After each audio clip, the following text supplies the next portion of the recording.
2017 and 2021. These are not people who purchase them for like home safety. And specifically, and I've been to the border on Texas, they advertise for guns and gun shows on the border. Why? Because so many of the guns that are purchased without background checks are actually funneled south to Mexico, to Guatemala, to El Salvador, and are part of the reason that so many migrants are fleeing gang violence there, because all those guns are originating where? Yeah. From the United States. Okay, they call it a silver river or a metal river, right? Mm. Like that's the idea. That's how many guns are flowing into South America or Latin America from the United States. So just like, if you were a criminal, where would you get a gun? A gun show. And so why are 26 attorneys generals, like who are they bought and sold by? Is this the gun lobby, or is this something even more sinister and creepy than that, right? Like, but even the gun lobby's like, you know what? Our biggest customers are criminals and are gangs, so we're gonna need that. Meanwhile, we're told that like, oh, the gang violence and MS-13 and all these crazy Latinos, they're all bringing the crime in. Who is supplying them weapons to commit crime? Yeah, and gun manufacturers. Real quick, last thing I will say about this is that even here in Texas, there's overwhelming support for some kind of controls on who gets to buy a gun, who gets to use a gun, laws surrounding gun ownership, right? And yes, responsible gun owners will not have a problem with closing the gun show loophole. So exactly. That's the last thing I'll say on that. No, 1,000,000%. Exactly that. Yasmin Khan, always a pleasure. Thank you so much for being here. Where can people find you and follow your work? Yeah, so I have a podcast called Modern Context. You can check that out, find it wherever you get your podcast. And yes, I did do an episode where I talked a lot about Dune, and also on Rebel HQ. On the Rebel HQ YouTube channel, you can find all my stuff there. I do videos 4 times a week. So amazing. Oh my gosh. And I don't. No, I am at the Bituation Room. Everybody find me at youtube.com/FrannyFio or twitch.tv/FrannyFio. Tuesdays, Wednesdays, and Fridays. That means, but today I'm also doing a show because I didn't do a show on Tuesday. So catch that at 1 p.m. Pacific, 4 p.m. Eastern. And until next time, stay safe out there, stay sane out there, and slay out there. Bye.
Welcome. It's indisputable. I'm your host, Rashad Richard. Good to be with you. We have a lot on the agenda today. Breaking down news of the day. None other than our dear brother Jordan Yule, Rebel HQ contributor, all-star, fascinating analysis always. Top story of the day. Well, I told you so. Donald Trump would, in fact, violate the gag order again and again. Well, here it is. Put up the picture full mass here. Interesting saga. So after the judge threatened to jail Donald Trump over his violation of judicial decorum, Trump violates judicial decorum again. Trump was found in contempt of court Tuesday for repeatedly violating Judge Merchan's gag order in Stormy Daniels' hush money election interference trial being prosecuted by Manhattan DA Alvin Bragg. Contrary to Trump's claim, the gag order is narrowly tailored and does not prevent him from speaking about the case or even from attacking the judge. In fact, on Thursday morning, Trump's first Truth Social post of the day was a rant directed at the judge, the gag order, and the trial itself. Quote, "We cannot let this radical left, corrupt, and highly conflicted New York Democrat judge interfere with the presidential election of 2024. The most important election in the history of our country. The USA is truly a nation in decline. Remove the unconstitutional gag order." End quote. So the judge went in on Trump Tuesday in his contempt order, imposing the maximum fines and ordering Trump to take down the offending post while threatening jail for further violations. The judiciary law does not vest the court with authority to craft an appropriate punishment when a $1,000 fine will not achieve the intended purpose. While $1,000 may suffice in most instances to protect the dignity of the judicial system, to compel respect, its mandates, and to punish the offender disobeying the order, it unfortunately will not achieve the desired result in those instances where the one in contempt can easily afford such a fine. In those circumstances, it would be preferable if the court could impose a fine more commensurate with the wealth of the contemptor. In some cases, that might be a $2,500 fine. In other cases, it might be a fine of $150,000. Because this court is not cloaked with such discretion, it must therefore consider whether in some cases jail may be a necessary punishment. Therefore, defendant is hereby warned that the court will not tolerate continued willful violations of his lawful orders, and that if necessary and appropriate under the circumstances, it will impose an incarceratory punishment, and it is hereby ordered that defendant pay a $1,000 fine for each of the 9 violations of this court's lawful order by the close of business on Friday, May 3rd, which is tomorrow, 2024. And it is further ordered that defendant remove the 7 offending posts from defendant's Truth Social account and the 2 offending posts from his campaign website by 2:15 Tuesday. That was for April 30th. Now, this is going to be an interesting saga because the court is basically saying, listen, our discretion is limited at $1,000 per penalty in violation of the gag order. That's somewhat true.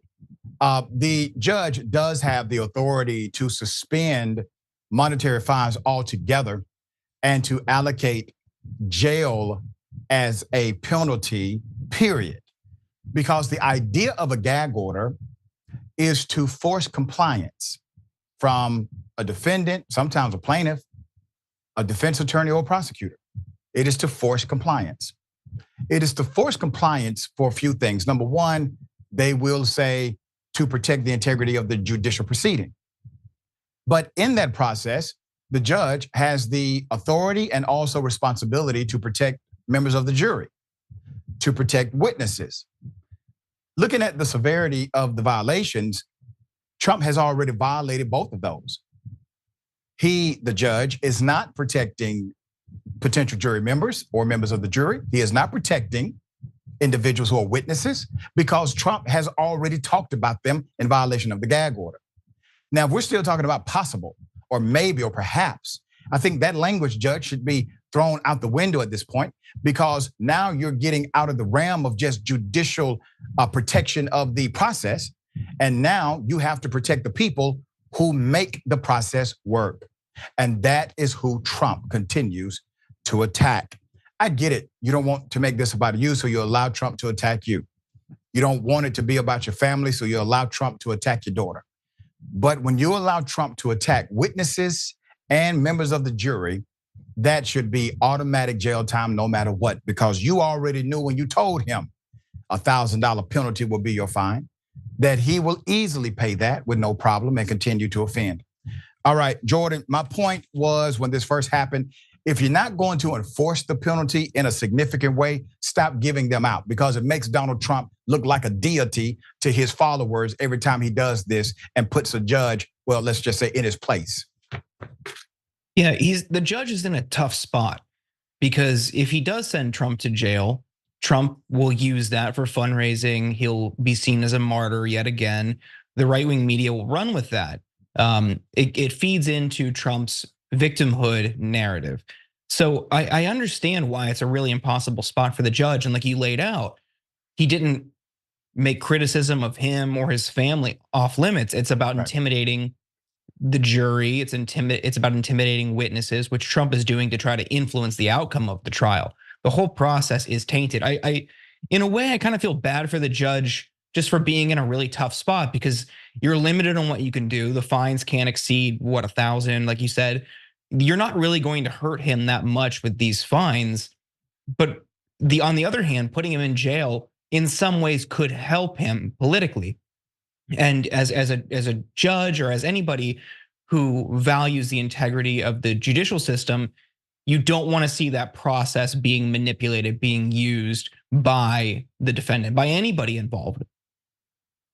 Yeah, I concur that the judge is in a difficult place. But if the judge were to eliminate all political measurement and say, this is a regular defendant in front of me, what would I do if a regular defendant was threatening witnesses and putting information out that could compromise members of the jury, and did it in a way that was aggressive and continual? Well, that judge would throw them in jail. And I hope at a point that happens, because Trump ain't gonna stop. All right, well, we have it. This is an update. Police shoot rubber bullets at UCLA protesters, putting some in the hospital. I wanna go to the footage and then I will give you updates. Here it is.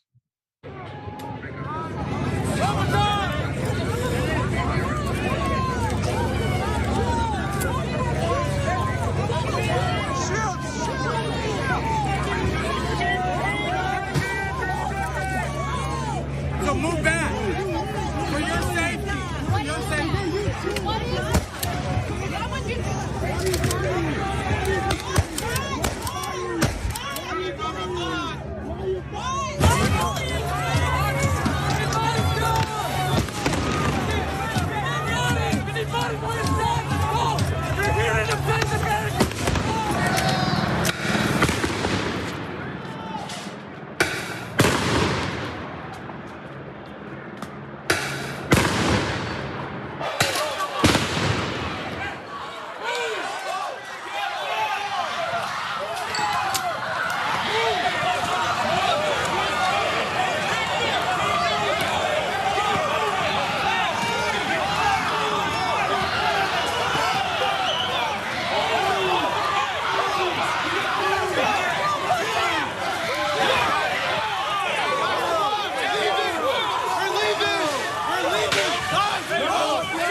How about when security stood by and did nothing while counter demonstrators did this?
Put up the picture full mass. Let me give you the background and the foreground.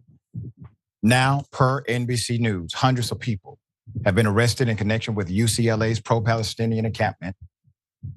A CHP spokesman said this morning, it's not immediately clear how many were students, faculty, or not affiliated with the campus. Those arrested are expected to be booked at the Los Angeles County Sheriff's downtown Los Angeles jail and other facilities around the county. That's according to a senior law enforcement source familiar with the matter. One officer was reportedly injured. The CHP spokesman said objects, including water bottles, were thrown at officers. While information on protesters' injuries haven't been tallied or covered by major outlets, photojournalist Shay Horse, who was documenting this morning's activities on campus, witnessed LAPD shoot a protester in the face with a less than lethal round, writing on X, quote, LAPD just shot a protester in the face. A psycho with the 40 millimeter gun is just pointing the ish at everyone. The center light is attached to the 40 millimeter launcher. The protester who was shot would reportedly reply to the thread, quote, that was me. Free Palestine. He shared another image from the hospital of his scarf stained with blood, writing, quote, thank you everyone for the well wishes. Leaving the hospital now with 11 staples and 4 stitches in my dome. Despite all this, I'm so proud of everyone who was there tonight, and I'm filled with hope. We will see a free Palestine in our lifetime. The last update, in LA, and Horse's thread read, the fighting is finally over. It looks like the camp on the UCLA campus was hit by a tornado. The police didn't even clean. They just broke the protesters' things, end quote.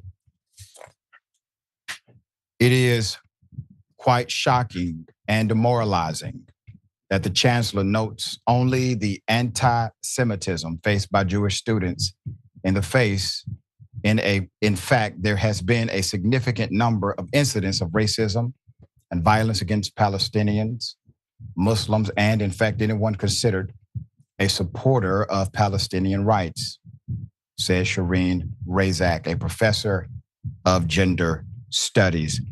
The Palestinian Solidarity Encampment said in a statement that Zionist aggressors, most of them UCLA students, had been incessantly verbally and physically harassing us, violently, trying to storm the camp and threatening us with weapons. But campus security did nothing to protect them, the statement said.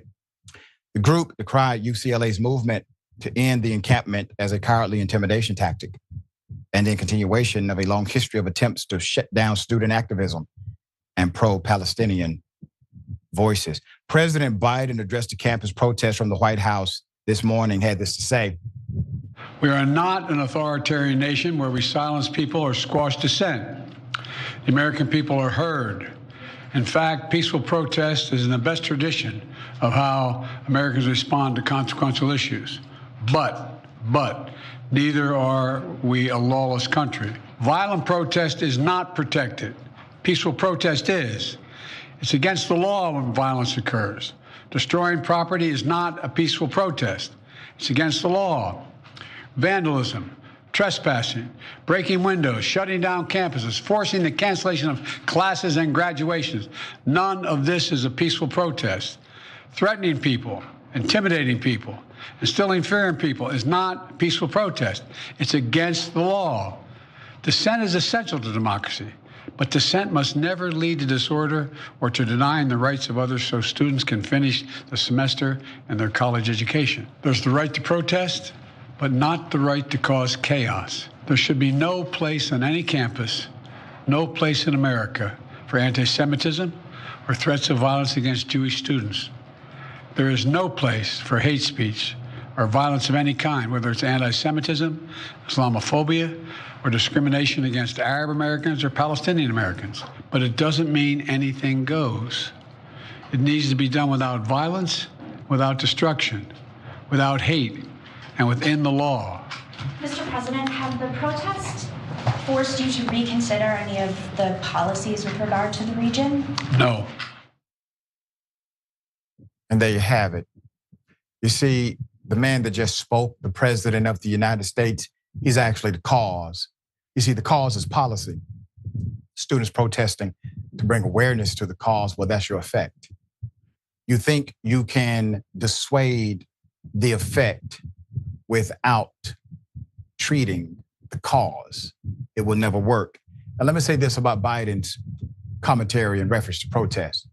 Number one, protest is not a protest unless somebody's uncomfortable. If your protest makes no one uncomfortable, it is not a protest. Number two, based on the words that you provided, President Biden, those who protested in the 60s would have been considered criminals by you because they were arrested under the city and state statute of no trespassing. When they sat in restaurants, they were not supposed to sit in according to local law. When they decided to ride in places associated with being on the front of the bus, they were told to get off because a private company could enforce these trespass rules to the seat. You see, that was considered to be illegal. When black folk decided to register to vote, when they were told, in order for you to register, you must count how many jelly beans in this damn jar. And if you couldn't do so, you couldn't pass the intellectual test. You were not allowed to vote or to register. See, all of those things were codified in law. We challenged the law and we were correct on the challenge. This country has never given us the, quote, right to protest. Let's be clear. All protests that actually got something done technically violated some kind of property law or trespass law. So miss me with that, sir. All right, Jordan, thoughts here. Yeah, that's absolutely essential to point out. Strom Thurmond, his pal, would be looking down and smiling, or looking up and smiling, rather. Right. Let me just want to clarify that. But think about what we saw at campuses like UCLA, at campuses like Columbia, leading up to police and outside agitators showing up. What we saw were groups of multicultural, multi-religious students banding together to sit on a campus lawn. In some case, I think in Columbia, they had a Seder together. They shared traditions, they shared space together, they shared resources, and peacefully occupied the lawns at their college campuses to call for a ceasefire. That is what he was describing as the acceptable terms of protest, but it wasn't. And we see that it wasn't because the police, the campus presidents, campus officials across the country responded with state violence and force. And then in the case of UCLA, pro-Israel lunatics showed up and started attacking them, shooting fireworks at them, assaulting them. And what did the police do in that moment? They just kind of stood around. Where's the outrage over that? If you want to talk about violence, why are you talking about the campus protesters? Why aren't you talking about the people who are showing up with fireworks? So we see across the board, you can't sit on your college campus. You can't participate in a boycott, divestment, or sanctions movement. I mean, what more peaceful form of protest is there than that? You can't wear at Georgia State University. You can't wear a keffiyeh to commencement. You get pulled out by police. Across the board, simply existing and supporting people in Gaza, supporting the calls for a ceasefire, you're attacked, you're demonized, you're slandered. In some cases, you're assaulted and arrested. So I put together a site, campusbailfunds.com, to support these protesters, many of whom in some states might face criminal charges for protesting. And we've seen time and time again, police have lied about what happens when they get involved. Would not be surprised if these people get hit with huge legal bills later down the line. That's right. Well said, and dear brother, well done. We appreciate your leadership always. All right, what if I told you that somebody was able to steal $1 million from one bank, puts an entire company and their workers in jeopardy? You would say, no way, not $1 million. Yeah, $1 million. Here it is. On December 22nd, 2022, over $1 million was fraudulently ACH'd out of mine and my husband's business checking account. My name is Stephanie Kelly. My husband and I own a commercial glass company in Metro Atlanta area, and we are sharing our story in hopes to help bring awareness to how severe and overlooked bank fraud has become. In early December, there were multiple fraudulent credit card charges made on one of our Regions corporate cards. On December the 21st, I received a phone call from Regions Bank at our office, or so we thought it was, because it came up Regions Bank on our caller ID. And we spoke with a gentleman by the name of Jonathan Brewer. He then sent the Regions pre-recorded authenticate phone call to our phone for us to enter our security password to verify our identity. At that point, he hacked my phone and forwarded my cell phones to his phone so that he could release the 12 different ACH payments to the 12 different banks in the U.S., totaling over $1,033,000. $1,033,000. Put up the picture for a mask. This was a highly sophisticated criminal attack. And this is one of those stories that serves as a PSA, not only for those who bank and own companies and those who work in banking, but generally speaking to anyone who deals in financial transactions. So $1 million, more than a decade's worth of hard work, was gone in less than 1 hour. This took less than 1 hour for them to do. Stephanie Kelly is her name. She said her and her husband fell victim to a scheme so sophisticated, they did not see any red flags until their account was gone, wiped clean. Quote, "It took my breath away when I saw it. I fell to my knees," Kelly said, as she swiped away tears. "It's been an exhausting year and a half. In December 2022, $1 million was stolen from the business she and her husband started, West Metro Glass. The scammer pretended to be from Regions Bank. The act was good." Quote, "You feel violated," Kelly said. "I know the dollar signs were just dollar signs to the individual who did this, but they don't know what we worked our whole lives for." She said 12 years of work was undone in 12 wire transfers to their business account. Records show it was all done in a matter of 50 minutes.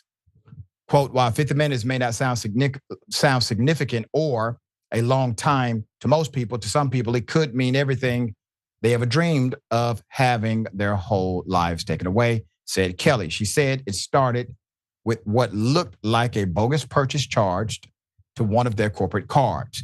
So you first see strange activity. Just as they were about to call their bank to report it, they saw the bank was calling them, okay, at their office line.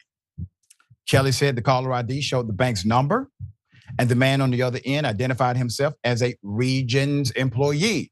Seems on the up and up. The next step was to entering a PIN into the phone to confirm her identity. Once again, sounds part of the course, right? All the one-pass authentication prompts, Kelly said, were just like the ones a typical Region employee would say on a phone call, would give them via a text. Quote, he said he would stop the card and freeze the one-pass system so no other charges could go through on it. Sounds reasonable.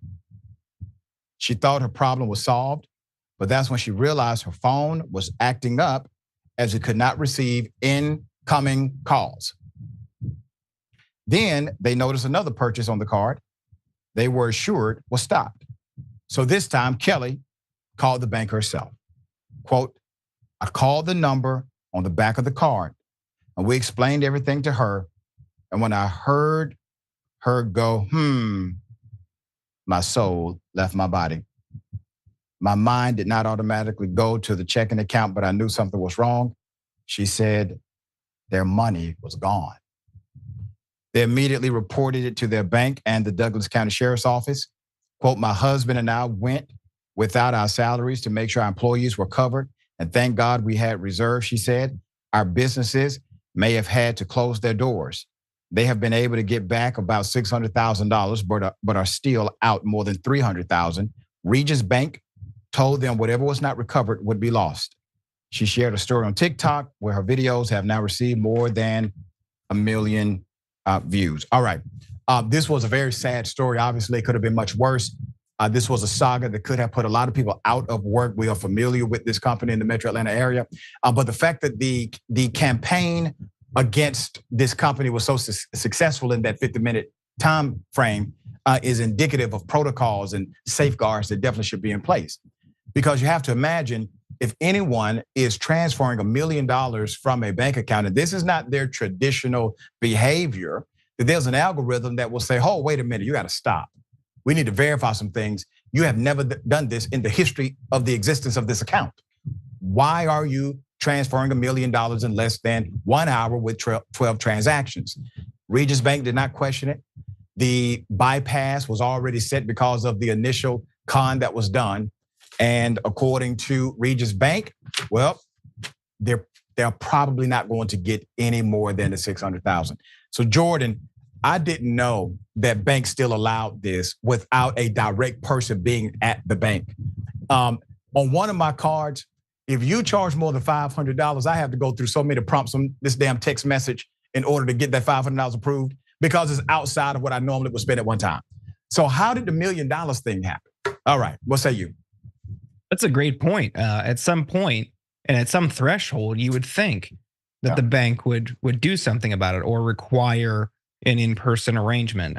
That is kind of scary to think about with the sophistication of these types of cons. I have a friend, the spoofing of the phone number thing is really alarming. I have a friend who a couple of years ago got scammed because they spoofed the number for his bank and he had that number saved in his phone. So it showed up like that bank. And they had already had his password. They just needed the PIN or the SMS code. So they triggered it, sent him the code. He gave it to the scammers over the phone, thinking he was confirming his identity with the bank. It's really sophisticated.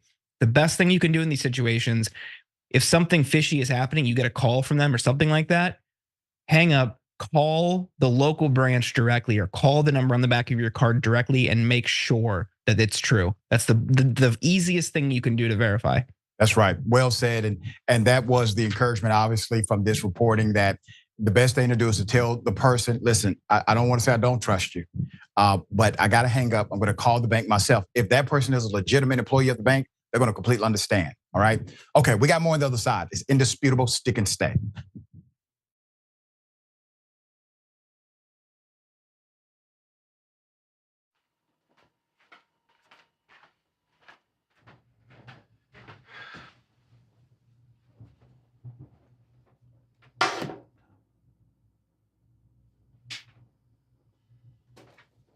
Welcome to the Damage Report. I'm John La. This is gonna be a big one. Meanwhile, in the Arctic, you know where this is going. You watch the Damage Report, the Arctic's on fire. Obviously, why would we be talking about the Arctic except to tell you that it's melting once again? The Republicans aren't that interested in it. I wonder why. Lift out of poverty up to 3.7 million people, including an estimated 1.3 million children. Hashtag save the children? Not if it costs money. I mean, come on. At TYT, our mission is to boldly pursue truth, challenge the establishment, and drive positive change. At a time when corporate capture of our media, our government, and our politics is nearly absolute, everyday working people need a champion to fight for them and to push back against the powerful interests that threaten our democracy itself. At TYT, we're proudly progressive and call out corruption and duplicity wherever we see it, from Republicans, Democrats, or anyone else. And unlike mainstream news media outlets, we're not beholden to corporate advertisers, to defense contractors, to Wall Street, or to big pharma. We only have to answer to our audience, and for nearly 2 decades, we've accomplished that by delivering honest, timely, and insightful perspectives on the day's news without fear or favor or concern for whose toes we might step on or which powerful elites we might offend. And while we're super serious about the news, we also manage to do it in a way that is fun and lighthearted. We can do this together and serve our audience, and yes, have fun doing it.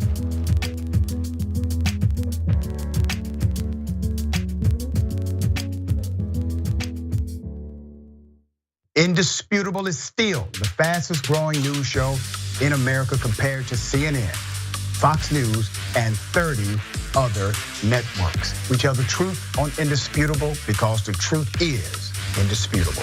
We go places that other news media outlets refuse to go. When there were human rights abuses happening at the Victorville prison, guards and members of the community contacted us. You, through your investigative reporting, unearthed very troubling allegations about specific forms of abuse and discrimination in the federal prison system. It really doesn't take much to be a trusted voice. All it takes is to be fearless, report on matters, be an advocate. I called it the bullpen intentionally because it's a place of preparation. We present individuals who may have an opposing view, so we debate. Sometimes we interview individuals because their stories deserve to be heard. A survivor of significant police misconduct and his attorney. We covered this story earlier and to remind you of the horror of one man being shot at damn near 100 times by the police. We take time on this show to showcase the temper tantrums of Karens in the wild. We do this not because we want to see people's emotional outbursts in public, but because these incidents are emblematic of a bigger societal issue taking place across the nation, and it has to be checked. My friend, my big homie, attorney at law, Benjamin Crump. I just want to thank you, man. Educated, articulate brothers like yourself speak truth to power. It makes a great difference in changing the landscape in America. So listen, no matter what you do, don't allow the politics of ideology to evaporate the soul that still exists inside of you. They don't stop, I don't stop. Racism won't stop, I won't stop. Systemic bias won't stop, I won't stop. People still need health care, so I won't stop. People still need criminal justice systems reform, so I won't stop. You won't stop either.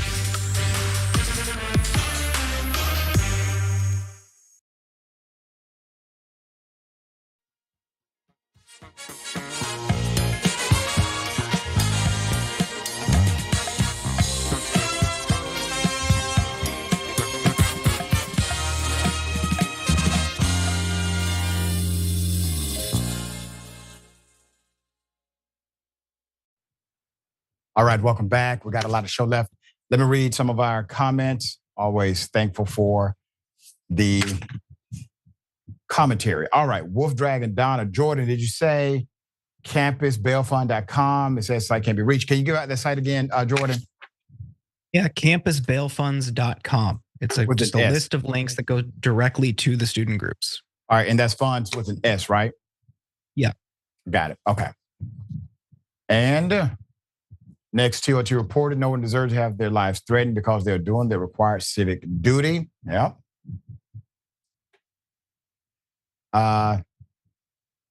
Yep, Ricardo, Chucky, throw him in jail. Let him be whatever their base thinks he is. Talking about Donald Trump. Gabby Mathis, thank you for that. When I was young, I demonstrated with no interference by the cops. By the way, I am a Jewish, but I stand with Palestine and demonstrators, and there are many Jewish activist groups that are student advocacy organizations that stand with pro-Palestinian groups. Lady F&T gives 10 indisputable memberships. Thank you so much for that. We greatly appreciate you. And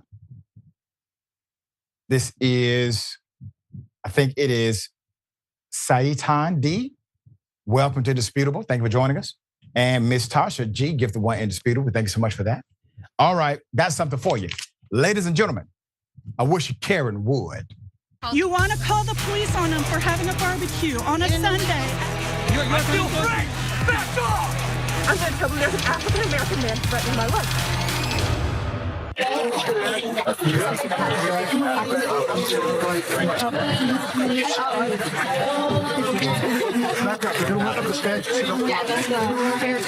are like usually the We're blocking everyone else are blocking it, sir. Excuse me, that's a private property. Excuse me, this is private property. This is America. Now come down. It is private property. It's not your property. Are you a student here? I'm on faculty here. Then you come up there and get that down. The flag is personal property. The statue is not. Get it down. It's personal property. I got 4. I actually have more videos. So Congresswoman Lauren Boebert, she's on the campus of the university, George Washington, and she decides to start trying to rip off Well, signs that are in favor of Palestine. Now, here's the thing. She is not an employee there. She's not a student there. She asked someone, are you a student here? He says, no, I'm on faculty. You are not. Priceless comeback. There's more. Here it is.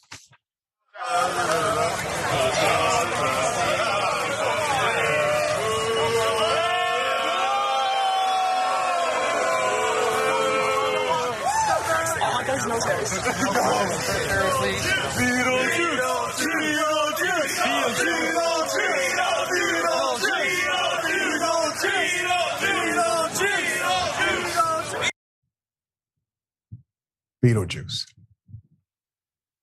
Put up the picture for a mask.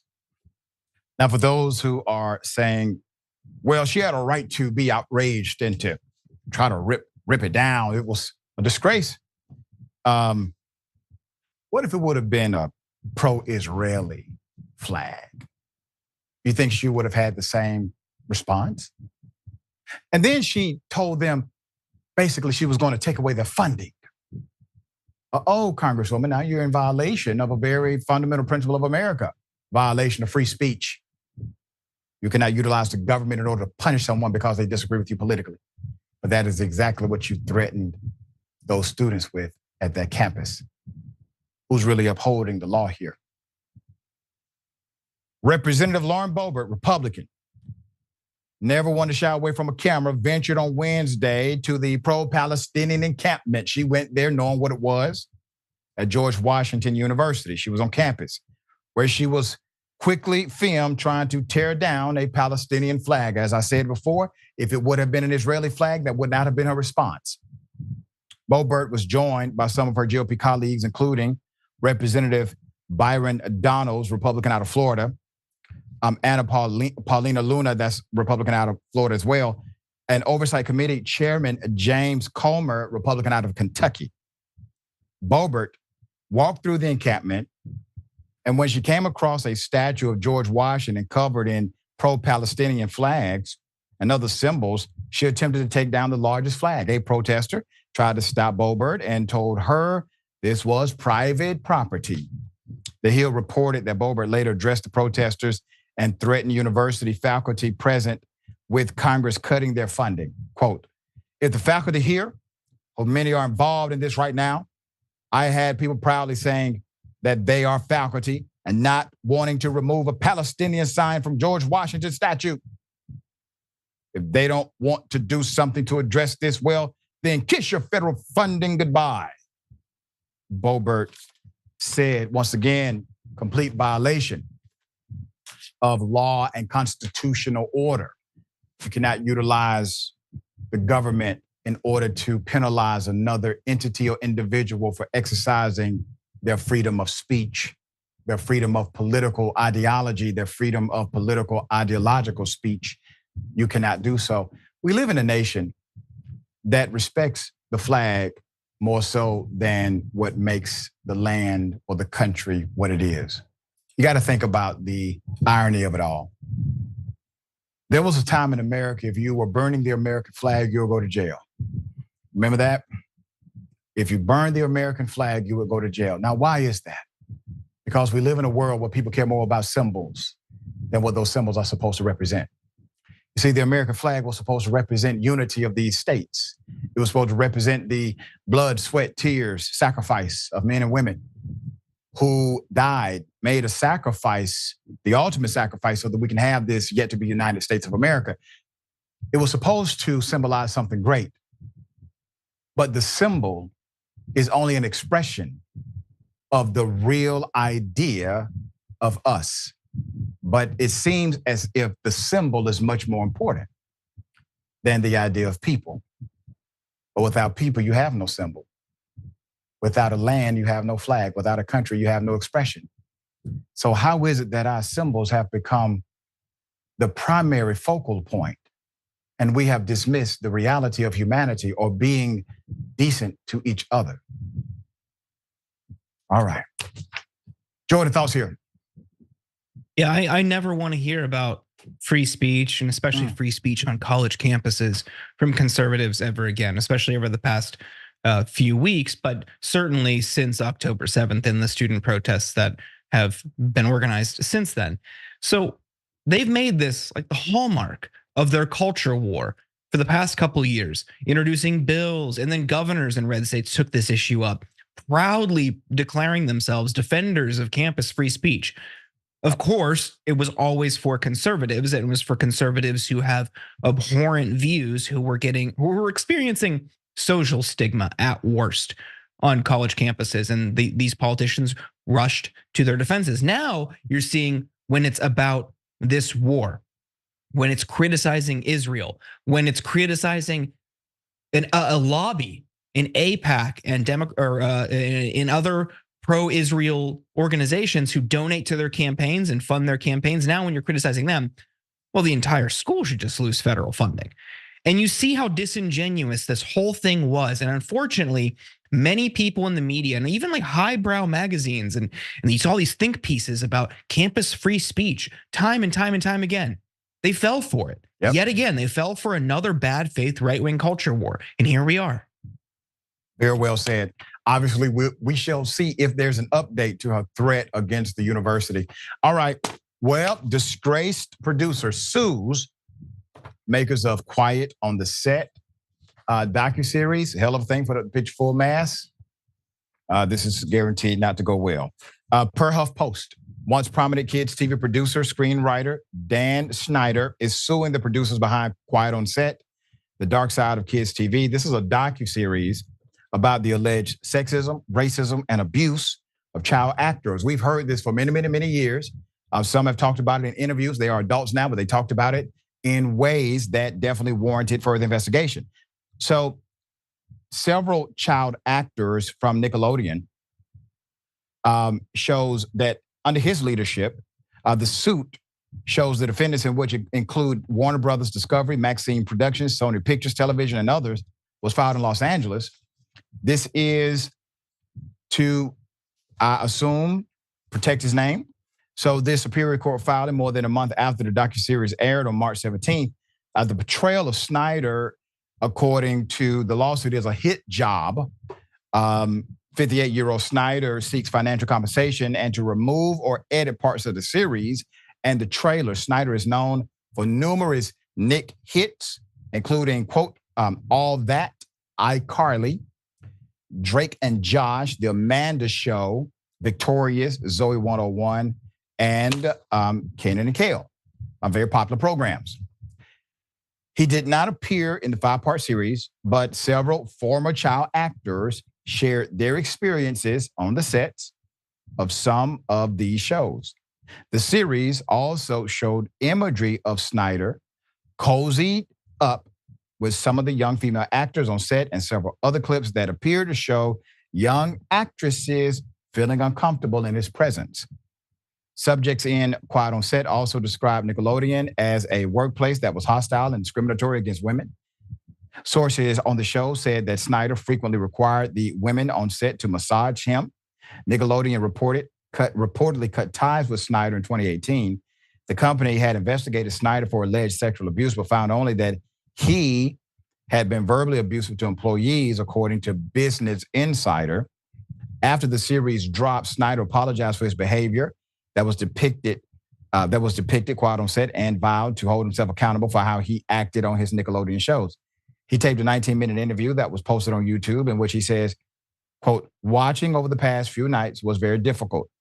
Me facing my past behavior, some of which are embarrassing and I regret, I definitely owe some people a pretty strong apology, end quote. Quote, Snyder will be the first to admit that some of what they said is true. The lawsuit reads, another quote, at times, he was blind to the pain that some of his behaviors caused certain colleagues, subordinates, and cast members. He will regret and atone for his behavior the rest of his life. But one thing he is not, and the one thing that will forever mar his reputation and career, both past and present, is a child sexual abuser, end quote. So in the series, actor Drake Bell, who starred in Snyder's The Amanda Show and Drake and Josh, recounted unspeakable sexual abuse by Brian Peck, Bell's dialogue coach, starting when Bell was just 15 years of age. In the docuseries, Bill described the horrific nature in which Peck manipulated his way into Bill's life in order to groom the young star. Another disturbing portion of the docuseries discusses Jason Handy, a production assistant on All That and The Amanda Bynes Show in the early 2000s, whom parents and kids alike thought was a friendly, helpful presence on set. Both parents and their children didn't think twice when he asked to exchange email addresses and phone numbers to keep in touch in hopes of industry connections. Handy was arrested April 2003 over law enforcement. A law enforcement received tip about him, and the docuseries said that when police investigated his home, they found over 10,000 images of children, over 1,700 images of young girls in erotic poses, as well as 7 videos on CD files of children engaged in sexual explicit conduct. The doc also claimed that in Handy's personal diary, he wrote sentences like, "I am a full-blown. Very sick. I really have been giving into my desire for little girls these past few weeks, and I even struggle on a day-to-day basis how I can find a victim to blank if I have to." End quote. Several of the former child actors also recalled being forced to participate in scenes that imitate uncomfortable and/or sexual situations under the guise of comedy. In a statement to HuffPost, Snyder said that the series highlighted mistakes I made and poor judgment I exhibited during my time at Nickelodeon. There is no doubt that I was sometimes a bad leader. I'm sincerely apologetic and regretful for that behavior, and I will continue to take accountability for it. But Snyder and his lawyer argue the documentary conflates his own misconduct with the child sexual abuse detailed by Bell and others. Quote, "In their successful attempt to mislead viewers and increase ratings, they went beyond reporting the truth and falsely implied that I was involved in or facilitated horrific crimes for which actual child predators have been prosecuted and convicted." He continued, "I have no objection to anyone highlighting my failures as a boss, but it was wrong to mislead millions of people to the false conclusion that I was in any way involved in heinous acts like those committed by child predators." End quote. It's a heck of a thing. There's an apology, a full apology he gives basically on YouTube. And it seemingly is a come out and be transparent moment until you look at some of the contrast that was echoed by members of his former staff. But here's the reality. As a leader, he did not protect those kids. He saw some things, obviously, that wasn't pleasant to children and did nothing about it. So Jordan, this is obviously going to go through the judicial process, and many may be, put under oath and possibly indicted after this. But I do find it quite interesting that all of a sudden now, when it comes out, he apologizes when the reality is he was well aware of what he did and his failures before this documentary ever came out. But when people were saying these things happened in interviews for years, no one said anything, not Snyder, not anybody else, until after the docuseries hits. What say you? Yeah, I haven't watched it and I don't plan to. It just sounds too heartbreaking and stomach churning. But the theme that we see in stories like this and others is just that kids need to be better protected in these types of environments. And it seems like there's just, maybe now there are better protections. I would hope so. But it can't just be that the parent is always there, because like, what if they have a life and a job as well, right? So for child actors and it just any type of involvement like this, where a kid is with a group of adults for long periods of time, there should be better safeguards in place. It's just, it's really heartbreaking stuff. And another theme that we see in other stories like this is that people ultimately know about it. The companies know about it and they don't do anything about it because this person might be successful and what they do might help bring in revenue. And that's just not an excuse. That's not a justification for allowing these things to continue to happen just because this person helps you make money. That's right. That's right. Well said. We got more on the other side. It's indisputable. Stick and stay.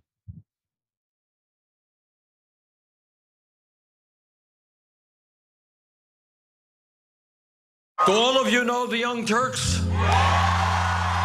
an outlet like yourself that are willing to cover this story from the very beginning. You have the Young Turks and a bunch of other progressive forces saying this is the time to fight for our values. And I think right now there are a lot of progressive voters, many leftists who feel like they don't have a home. And this is why what Cenk and the Young Turks are doing is so important. What we've done is sustainable, slow, healthy growth. And I think that's the way news should be, where you don't rely on sensationalist stuff. You don't lean on whatever's trendy in the news at any given moment. You just go with the truth. You gave me a platform. You've uplifted so many other progressive voices through this network, and you're constantly looking for people that you can amplify through the work we do, through the infrastructure that you built at TYT. It takes those early people who believe that can really be the seeds of this movement, and that has been the Young Turks. We're super serious about the news. We also managed to do it in a way that is fun and lighthearted. We're not TYT, you're TYT.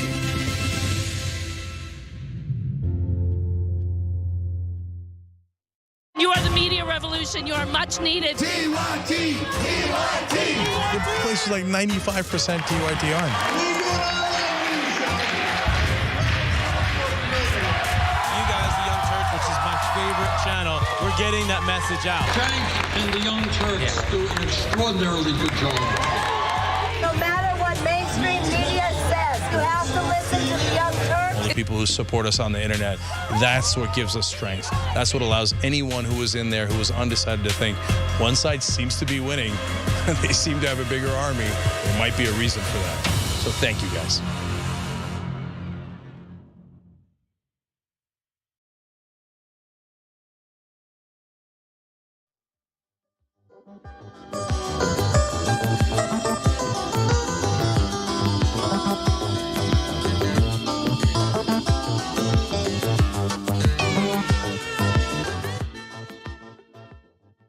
All right, welcome back. We got a lot of show left to read.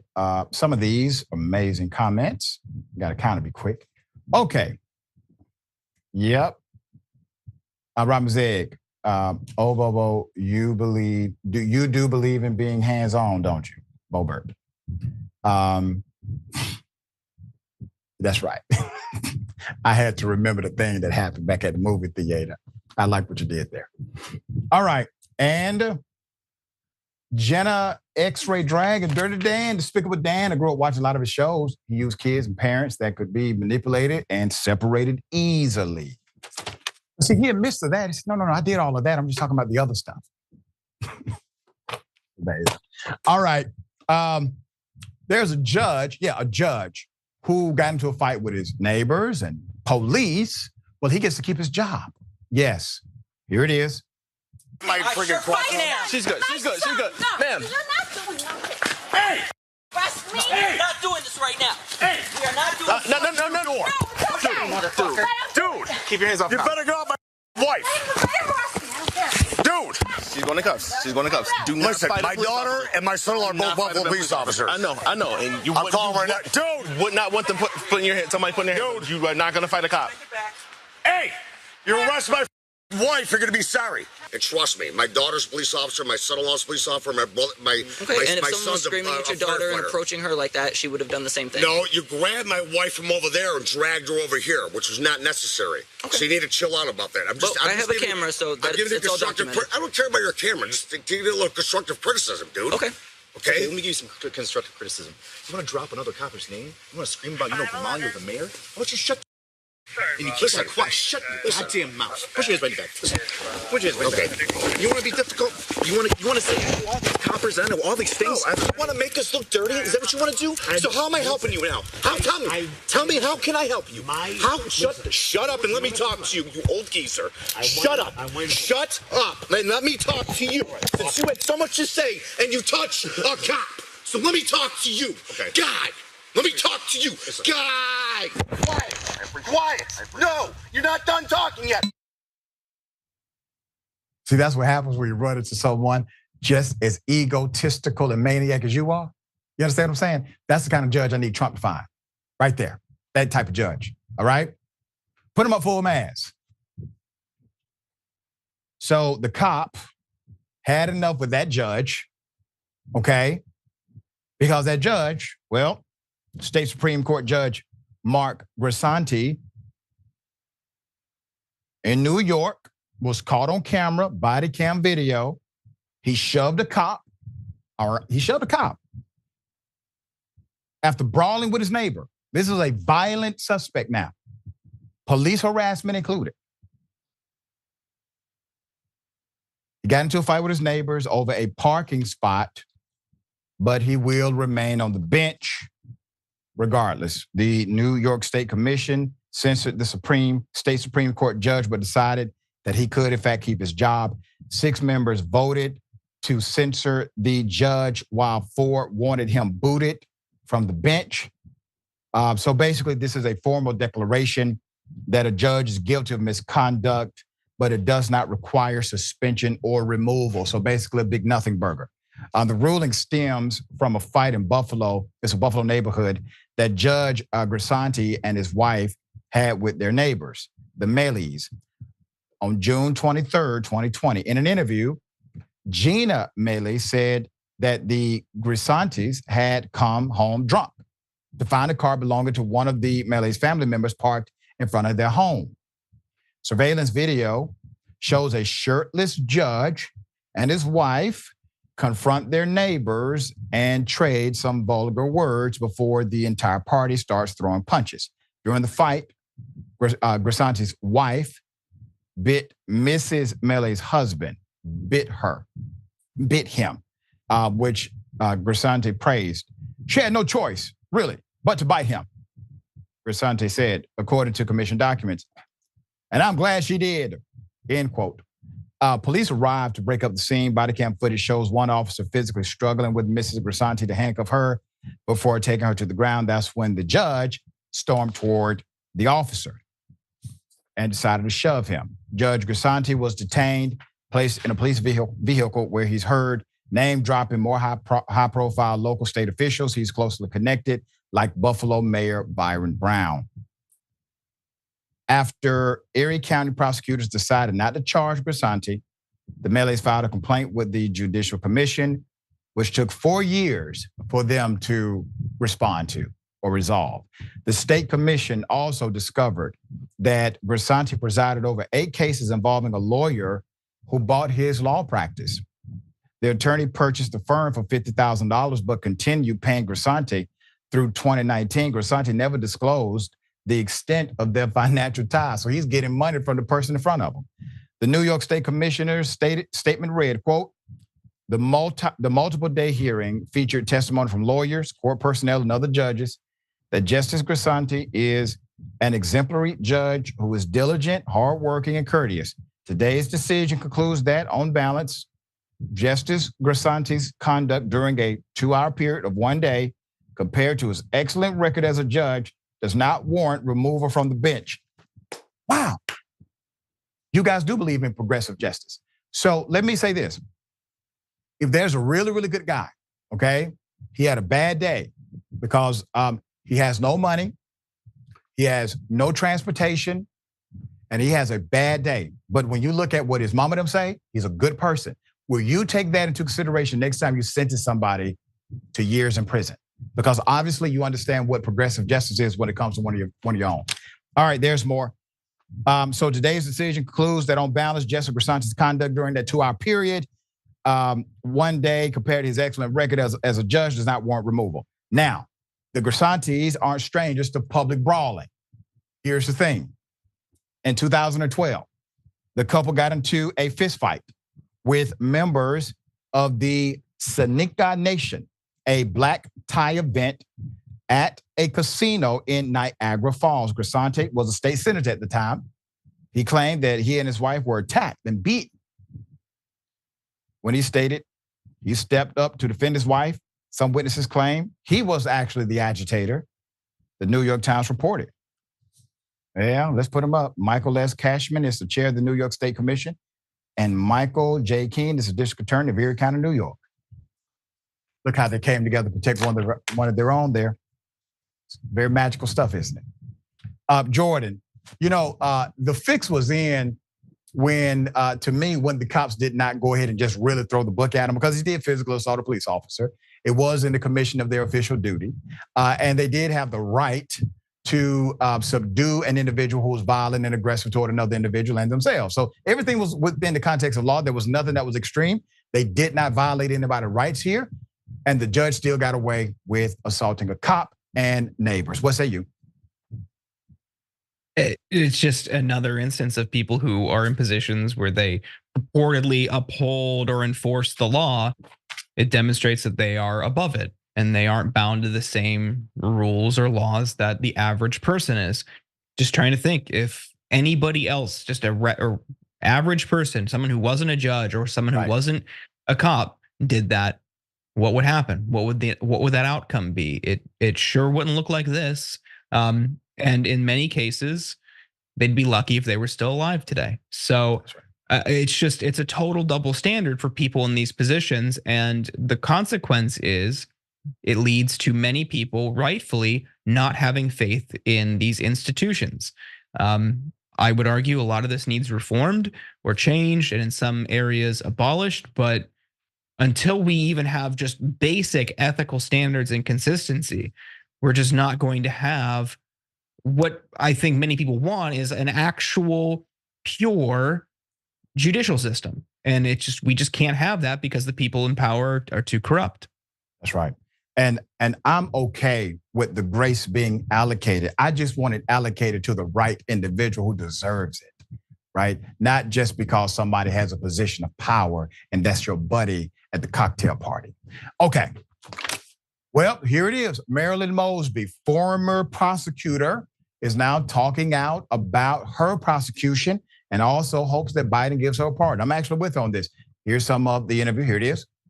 But it wasn't until after her push to prosecute the officers who killed Freddie Gray that she found herself on the other side of the courtroom, convicted of fraud for withdrawing funds from her own Baltimore deferred compensation retirement account, something 739 other city employees, including 3 people who worked in the same agency as Attorney Mosby, did during the pandemic. This was your money. Was there any public money involved in this transaction? No, absolutely not. This was not, despite how I've been vilified, when the gag order was in place and I was unable to defend myself. It's just not PPP loans. This is not a COVID relief funding. This was the money that I was putting away every 2 weeks in a retirement savings account. And I was advised I could withdraw from this fund. There was, the person that testified, the government witness, got on the stand and said all I needed to do was suffer a $50 adversity. Right. And I had more than a $50 adversity as a result of COVID. So I didn't even take the stand. Right. Once that came out, right? And it's like, obviously, I'm not going to be convicted. I know that this was politically targeted. I follow this case very closely. I actually interviewed Marilyn Mosby. I was one of the few people that was able to interview her on my radio program. We still have that interview online right now. This was after her attempted prosecution of the police officers who killed Freddie Gray.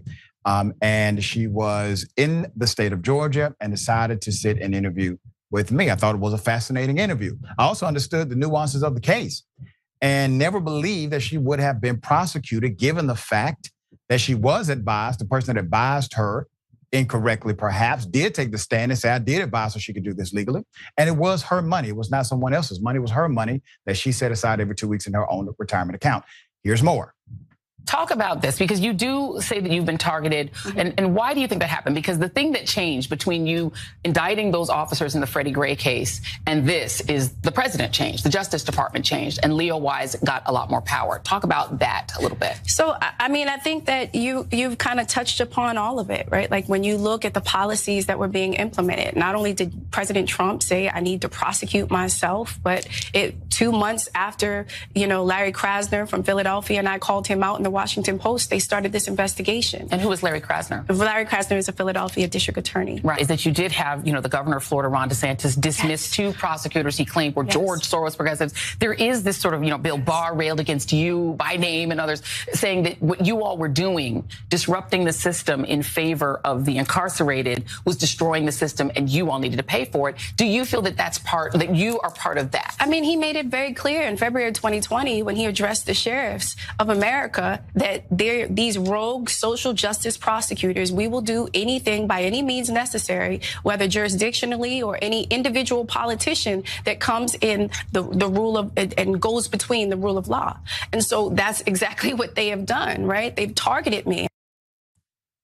And this is her thoughts about the 40-year sentence. They're trying to sentence you to 40 years. The sentencing is on the 23rd of May. It is. What do you want to see happen? I know there's a petition asking President Biden to pardon you. Is that what you want? I mean, I think that that's appropriate. I mean, I think I don't believe that. I know that I've done absolutely nothing wrong, nothing criminal, and to be separated from my children for 40 years as a result of withdrawing $90,000 of my own money, it just makes absolutely no sense. It's illogical. And so, I want the people that I fought for. I fought so hard, first generation college student. They're trying to take my law license, as in an emergency petition, an unprecedented move. I want this justice system that I fought so hard to equalize and to balance the scales of justice, where the business model is based off the backs of Black and brown people, for the people that I fought for to understand and recognize that I need them to fight for me, not because it's Marilyn Mosby, but because something like this goes beyond Marilyn Mosby. If they can do this to Marilyn Mosby, who had the audacity to challenge the status quo, they can do this to anybody. Put it a full mass. She makes compelling points. I think the argument is sound. Former Baltimore City State's Attorney Marilyn Mosby said on MSNBC that she did nothing wrong and she was targeted and awaits her sentencing, which could be up to 40 years. Too bad she doesn't have friends like the judge in New York did. Obviously, this is something that is extreme, considering also the colleagues that did the very same thing, because they were advised by their own financial advisors that it was permissible. Many received a civil penalty and not a criminal prosecution. This story has so many twists and turns that a lot of people could not follow the top and bottom of it. And because it is a federal trial, cameras are not allowed inside of that courtroom. And so you did not have the kind of information gathering that you would normally have. A federal jury did convict Mosby in February on the federal charge of making false mortgage application when she was Baltimore City State's attorney relating to the purchase of a condominium in Longboat Key, Florida. According to the evidence presented at trial, February 2021, Mosby made a false statement in her application for a $420,000 mortgage to purchase a condominium in Florida. She told the jury she bought vacation homes in Florida for financial independence. She had never owned any property before. And with her marriage on the rocks, she thought it was a good idea. But prosecutors said she lied on the mortgage documents to get a lower interest rate or lower interest rates, not telling her lenders that she had a tax lien and promising she would not rent out a home near Disney World when she'd already signed a contract to do so. And it's interesting, naturally, that this whole political dynamic was happening against her. The narrative was happening at the same time of this potential transaction. Jordan, I don't know if Biden is going to step up and, do the thing that would seem like, decent to do. But this is one of those cases where I've seen presidents make way worse pardon decisions than this one. What say you? I don't know if mortgage fraud really raises to the level of a top priority for Biden or presidential pardon consideration. I mean, maybe it could happen. I think that they could, maybe they won't, but that they could throw the book at her over something like this is kind of ridiculous. It's not great that she lied to get a lower interest rate and then seemed to be set up to rent out for people for Disney World. It seems like a lot of controversy over relatively a small issue, but you want to hold all elected officials, past or present, to higher ethical standards or even just basic ethical standards. And again, it's like, that was you or me, we'd get in trouble. So we certainly wouldn't get pardons for it. So I don't know. I mean, if you do it and you lie, okay, maybe you should face some punishment. Yeah, and I think that's the argument. The argument is she has faced the punishment, and the people around her that when they were able to pull the records, okay, how many people that work for government did the very same thing? Oh, over 700 people that work for this government did the same thing. Well, they were allowed to have a civil penalty. She was the most high profile, of course, and received the most significant charge, which is that of a criminal statute. The 40-year thing is extreme. Now, remember, that is what is allowable under the max. That doesn't mean that's exactly what they're going to do.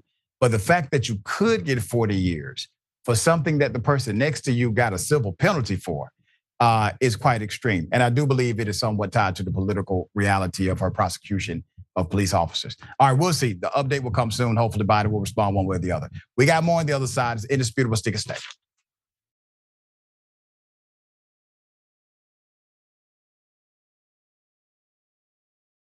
Do all of you know the Young Turks? An outlet like yourself that are willing to cover this story from the very beginning. You have the Young Turks and a bunch of other progressive forces saying this is the time to fight for our values. And I think right now there are a lot of progressive voters, many leftists who feel like they don't have a home. And this is why what Cenk and the Young Turks are doing is so important. What we've done is sustainable, slow, healthy growth. And I think that's the way news should be, where you don't rely on sensationalist stuff. You don't lean on whatever's trendy in the news at any given moment. You just go with the truth. You gave me a platform. You've uplifted so many other progressive voices through this network, and you're constantly looking for people that you can amplify through the work we do, through the infrastructure that you built at TYT. It takes those early people who believe that can really be the seeds of this movement, and that has been the Young Turks. We're super serious about the news. We also managed to do it in a way that is fun and lighthearted. We're not TYT, you're TYT.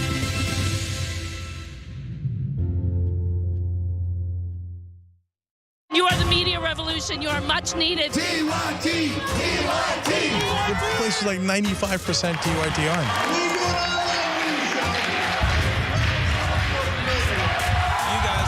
Which is my favorite channel. We're getting that message out. Cenk and the Young Turks do an extraordinarily good job.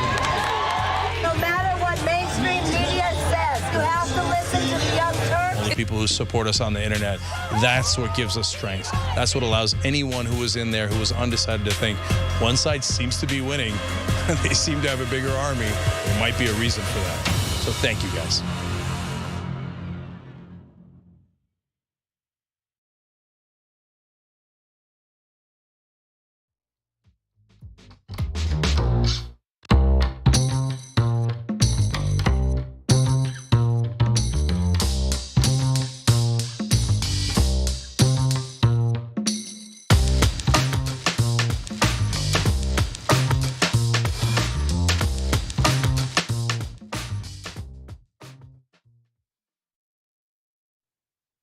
All right, welcome back. We got some comments. Obadiah Hotep B1, member for 20 months. Thank you for that. Judge Mel Carey, shut up. You're under arrest. That's what he was. Yeah, I agree. Okay. And Miss Tasha G, gift the one indisputable. Thank you so much. And Twitch is just Vegas says, cop was like, I wish a judge would. Came in strong, didn't he? Okay. All right. Yep, here we go. DHL Express. They now have to pay $8.7 million for allegedly segregating workers. This is not the 60s. This is now. Put it up full mass. Hell of a thing. Teamsters win $8.7 million in racial discrimination lawsuit against DHL. Big ups to the Teamster Union for being able to pull this off. Teamsters Local, 705 members of Chicago, have agreed to an $8.7 million settlement in a racial discrimination lawsuit against DHL Express, filed 14 years ago with the assistance of the U.S. Equal Employment Opportunity Commission. The suit accused DHL of assigning black Teamsters inferior job roles compared to white employees and violating the 1964 Civil Rights Act by basing job assignments on race. The settlement was announced by Teamsters in a statement on April 24th. For 5 years, until they filed the suit in 2010, black workers documented dozens of incidents in which they were given less desirable, more difficult, and more dangerous route and dock assignments than their white counterparts. At the same time, black drivers said they were relegated to routes in predominantly black neighborhoods while steering the white drivers to areas populated mostly by white people. An investigation led by Chicago District Director John Rowe supported the claims in EEOC versus DHL Express USA Inc. Quote, while this may not have been obvious to employees at first, over time, a pattern of segregation emerged. Rowe concluded as part of the EEOC's administrative investigation leading to the federal action. Previously, John Hendrickson, the EEOC's regional attorney in Chicago, blasted DHL for continuing segregationist practices that have been outlawed in the United States for decades in a news release. Hendrickson said, quote, the concept of separate but equal has long since been rejected. It has absolutely no place on the job. Everyone should understand that federal law. This title expressly forbids the segregation of employees. The case underscores the enduring legacy of discriminatory practices from the Jim Crow era, demonstrating how racism can echo and persist in contemporary society, while often hidden behind the walls of large corporations. After slavery, discriminatory practices were enshrined in laws and national customs that enforced racial segregation and marginalized Black people following their liberation. DHL recently agreed to a settlement and entered into a consent decree with the federal government, while an EEOC monitor has been appointed to ensure that DHL pays the fines and takes other actions to curtail any further discrimination at the company. Let's put them up. Established in 1969, DHL has a notorious track record of disregarding labor laws and employee rights. Representing over 6,000 DHL workers nationwide, the Teamsters Union highlighted in a lawsuit instances of oppressive management practices, such as referring to workers as inmates at DHL Cincinnati hub. Despite a physical assault by a white supervisor against a Black worker in 2022, the company failed to take disciplinary action, allowing the perpetrator to remain at his position. John Pearson is the global CEO for DHL Express. Bill Hamilton, director of the Teamsters Express Division and Teamsters Eastern Regional International Vice President, said, quote, the mistreatment of Chicago Teamsters lays bare DHL's indifference to human rights and basic laws in the U.S. DHL is an unethical corporation that has no respect for the workers who make its executives so rich. Established in 1903, the Teamsters is an international labor union that represents 1.3 million workers across the U.S., Canada, and Puerto Rico. That's a win.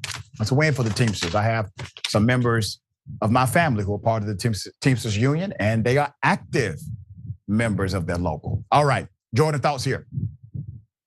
Yeah, that's the most important point of this story. There is power in a union, and that union was able to argue on the workers' behalf. They had much more resources than if these people came individually, and they got a huge settlement. There is power in a union, and that is one of the many, many benefits. There's benefits to being in the workforce and you're not unionized. You should be, but when a factory or when a shop organizes and collectively bargains, there's data that shows that wages for competitors increase. Now imagine if you had more unions across the board, what that would look like for workers nationwide. So if you can, unionize your workplace. This is a really great development. That's right. That's right. All right. Well, this is an update. We talked about Brian McKnight a few days ago. He said some ridiculous things about his own children, called them evil, right? Well, looks like people are not going to his concert now. Let me remind you of his commentary. Here it is. So lastly this week, I want to big up my man right here. See, he gets it. In order to live a life that you love, you have to get rid of the evil and the negativity, even if that evil and negativity is related. We want everyone to live a life that you love. Our hashtag, that's what it means. Hashtag I love our life. But in order to do that, you have to get rid of all that evil and negativity. There's so many angry and upset and negative people out there. We want to use our platform as a place of positivity. So look, here's another somebody asking about my one and only daughter, Julia, asking about how she feels about a post about her graduation. Well, how do you think she feels? She feels great. See, Julia understands the scriptures. Exodus 20:12, where it says, and I quote, honor thy father and thy mother, that thy days may be long upon the land which the Lord thy God giveth thee. See, she honors us, and in turn we honor her because she knows how proud of her we are. And here's something, if you're gonna leave snide comments, at least allow us to tag you when we reply. It's so cowardly, but. Oh, man. Well, sir, I hope you're still enjoying calling your children evil and saying that they're illegitimate because your fans, well, they're not buying your tickets. Now put it at full mass. It hurt my heart to hear Brian McKnight talk about his children in such a callous way. It was almost as if he had enjoyment at othering his own children. He said even more things that were completely heartbreaking. Fans of R&B singer Brian McKnight are refusing to attend his upcoming concert due to his own unfortunate comments he made about his children. McKnight has two sons, Brian Jr. and Nico, with his ex-wife, Julie. McKnight also fathered a daughter, Brianna, with a woman named Patricia Driver, and has another son named Clyde with an unknown woman. McKnight also shares a son. Brian Mocha Jr. with two stepchildren, Julia and Jack, and his wife, Laney McKnight. But the forever singer is estranged from his older children due to his comments about them on social media. Fans have now turned on the anytime singer after he said he did not acknowledge his biological daughter, Brianna, because she was illegitimate. Now, if you heard in that video, he said, my one and only daughter, and he denies the other one. And so he calls her illegitimate. And he called all of his older children a, quote, product of sin and evil, is what he calls his children, okay, that he fathered. McKnight also reportedly refused to tell his son Nico that he loved him as he battled cancer earlier this year. He just wanted his father to say, I love him, even though his father has not been there as he should. Although the artist claimed he did everything he could to help his son financially, but was thwarted by hostile behavior from a call from his ex-wife.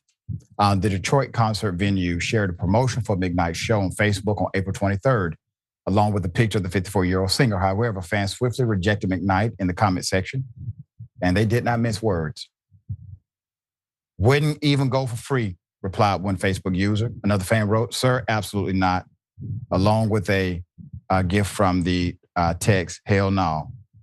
Another fan noted that they would reconsider if the singer brought his children. Tell him bring his kids and we might come.